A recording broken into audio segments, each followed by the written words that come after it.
video này thôi cả install V2 serverនៅក្នុង Visual Box ចឹងដើម្បីឲ្យយើងធ្វើការ install Ubuntu Visual Box បានយើងត្រូវមានVisual Box នៅក្នុងម៉ាស៊ីនរបស់យើងមួយចឹងយើងមើលនៅក្នុងនេះយើងមាននេះគឺ Ubuntu បាទហើយនឹងមាន Visual Box មួយនៅនេះបាទចឹងខ្ញុំបានទាញយក Ubuntu នឹងហើយបាទនៅនេះមួយចឹងយើងចូល Visual Box របស់យើងហើយយើងចុចពាក្យ new តោះមកយើងវាយឈ្មោះណា Ubuntu server ចឹងមកបាទ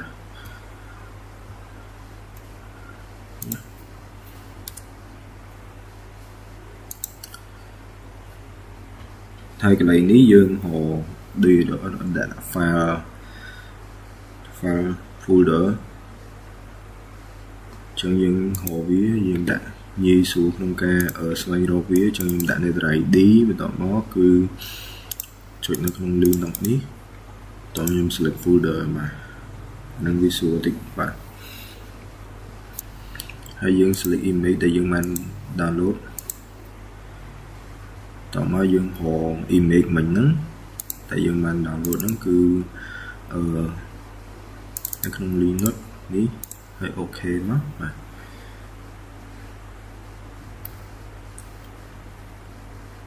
មកទៅពេលយើងដាក់ហើយយើងទៅចុច next អីចុច back បាទហើយបន្តមកយើងធ្វើការកែ RAM យើងដាក់ 4G បាទ4096បាទបន្តមកនេះគួរយើងដាក់ 2 បាទហើយនេះយើងបើក create វាមកបាទតោះមកយើងចុច next បាទហើយអត់តអ្នកទាំងអស់គ្នាកន្លែងនេះខ្ញុំកែវាទៅជា 500G បាទ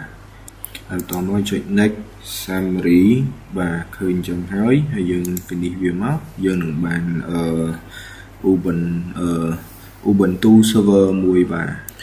ហើយបន្តមកយើងចុចអានេះហើយយើងចុច start វាមកដាក់នេះវាមកបាទចឹងវាបានដំណើរការហើយឲ្យវាដំណើរការសិនបាទចូលវា rerun សិនទៅបាទនៅកន្លែងនេះគេត្រូវការឲ្យយើង select language យើងយក English មកបាទនេះយើងចុច done ហើយតមក proxy address ចឹងតើតនឹង proxy address យើងដាក់ done ណាមកឲ្យវា testing mirror being testing បាទឲ្យវាដើរសិនមកបាទ so កន្លែងហ្នឹងយើងចុច done បន្តទៀតមកហើយនៅកន្លែង this នេះយើងហៅពាក្យ done ណាមកបាទកន្លែងនេះឈប់ចាំតិចដល់តងកន្លែងហ្នឹងយើងដាក់ done ណាមកហើយកន្លែងនេះគឺ continue បាទតមកគេត្រូវការឲ្យយើងវាយឈ្មោះ name អញ្ចឹងទៅពេលដល់កន្លែង name នេះយើងវាយឈ្មោះរបស់យើងមកគឺដាក់ 3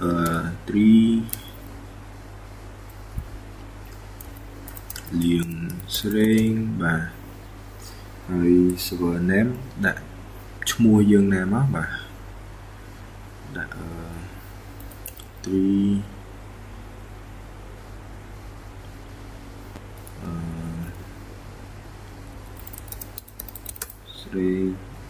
បាទកន្លែង server name ហ្នឹងបាទតមកយើងដាក់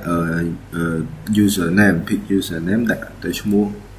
យើងមិនពេញក៏បានដែរយើងដាក់ចេះមកដាក់លៀងស្រេងអញ្ចឹងមកបាទ password 123 password 123យើងចំណាំខ្លួនឯងអញ្ចឹងណាបាទហើយបន្ទាប់មកយើងធ្វើការដាំបាទអូខេបន្តមកដាំបន្ត continue ម្ដងទៀតហើយ installation យើងចាំតិចចឹងកន្លែងហ្នឹងយើងចុចដាំដែរមកបាទហើយកន្លែងនេះយើងចុចពាក្យដាំដែរនិយាយទៅគឺដាំច្រើនបាទដាំមកហើយកន្លែងនេះវាឲ្យ installing ចាំបន្តិច តាក់ទងនៅកន្លែងនឹងផងដែរគឺយើងត្រូវការធ្វើការចាំបន្តិចជាមួយនឹង installing kernel របស់ Linux ហ្នឹងអញ្ចឹងយើងត្រូវ set up វារបស់ Ubuntu server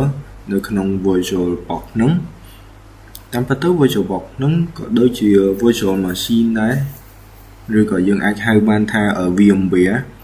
បាទអញ្ចឹងយើងអាចប្រើ Mahout មួយណាក៏បានដែរប៉ុន្តែម្ដងនេះខ្ញុំចង់ប្រើប្រាស់ក្នុងផ្លូវ Oracle VirtualBox ម្ដងដែលបង្រៀនពីរបៀបការ set up ជាមួយនឹង Ubuntu server នៅក្នុង VirtualBox នេះប៉ុន្តែភាគច្រើនអ្នកទាំងអស់គ្នាត្រូវចាំថាការ installing system ត្រូវប្រើរយៈពេលយូរបន្តិចជាពិសេសការ install kernel នឹងផងដែរបាទអញ្ចឹងខ្ញុំនឹង scope វីដេអូនេះដើម្បីឲ្យអ្នកទាំងអស់គ្នាស្រួលយល់ពីព្រោះថាការ install kernel នេះត្រូវប្រើរយៈពេលរៀងយូរបន្តិចបាទអញ្ចឹងទៅពេលដែលយើងបាន install ហើយយើងនឹងធ្វើការ reboot បងប្អូនគ្នាហើយចុច reboot now ហើយ enter ប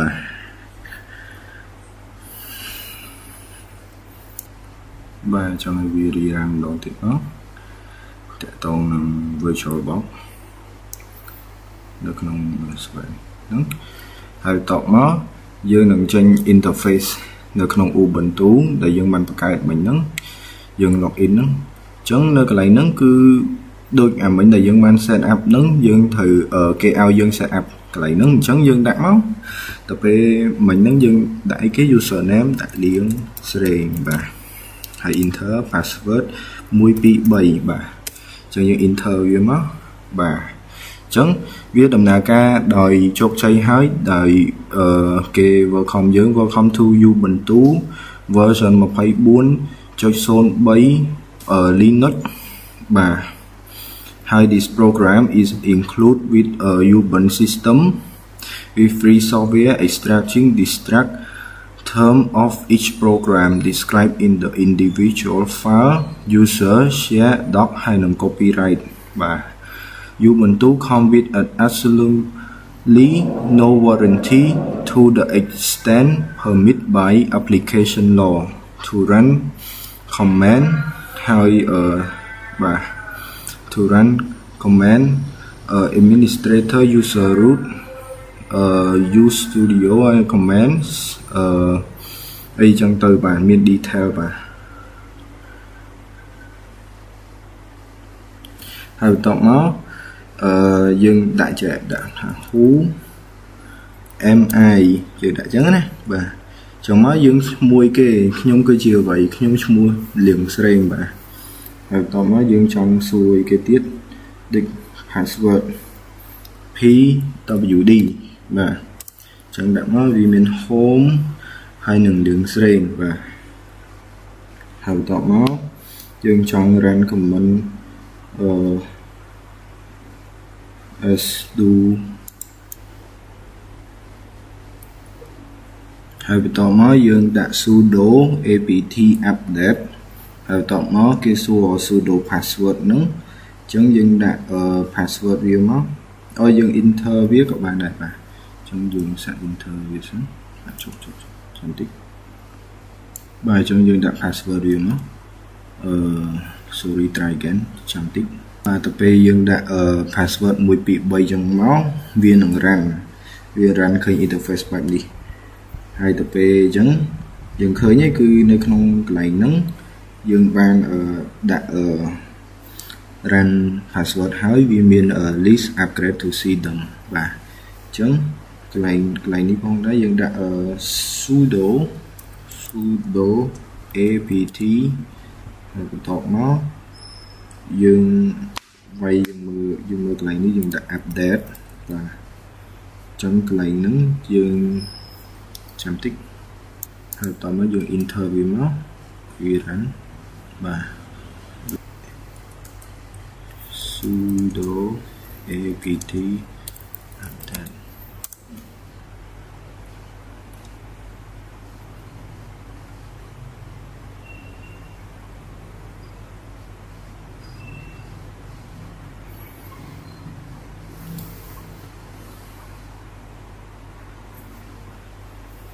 អ ចាំតិច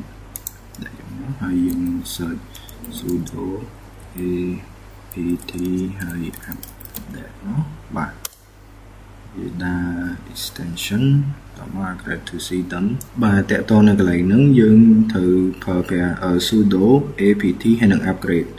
ចឹងតមកយើងចុច upgrade វាមកឲ្យវាដាក់មកហើយយើងចុចដល់កន្លែងនេះយើងចុច y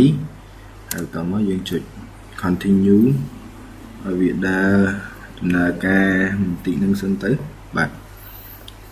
ចឹងវាត្រូវការដំណើរការបន្តិច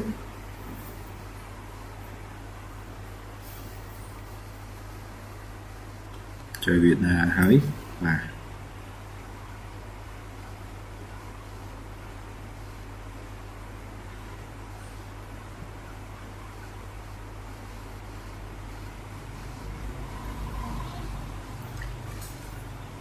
នៅកន្លែងនេះយើង testing ម្ដងទៀតទៅពេលដែលយើងបាន upgrade យើងសួរវាមកថា who am I ឈ្មោះលេងស្រេងបន្ទាប់មកយើងដាក់ pwd បាទអញ្ចឹងវាឃើញ home កន្លែងនេះហើយអញ្ចឹងយើងនឹងធ្វើការ shutdown វាយើងដាក់ sudo បាទ shut down now បាទអញ្ចឹងយើង enter វាមកហើយវានឹងធ្វើ shutdown អញ្ចឹងយើងបានធ្វើវាហើយចង់អរគុណអ្នកទាំងអស់គ្នាដែលបានចំណាយពេលវេលាតាមដានទស្សនាវីដេអូនេះតាំងពីដើមរហូតដល់ចប់សូមអរគុណ